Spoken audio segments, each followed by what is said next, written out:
కొందరు శత్రువుల వలన బాగా భయపడుతుంటారు. ఎవరా శత్రువులు అంటే అధిక వడ్డీకి అప్పులు చేస్తారు.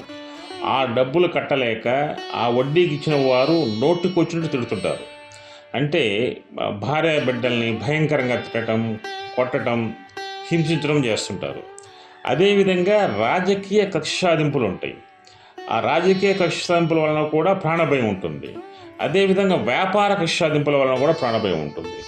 అటువంటి వారు ఈ మంత్రాన్ని 15 రోజులలో 75,000 జపంగా చేసినట్లయితే శత్రువులు నాశనం అవుతారు.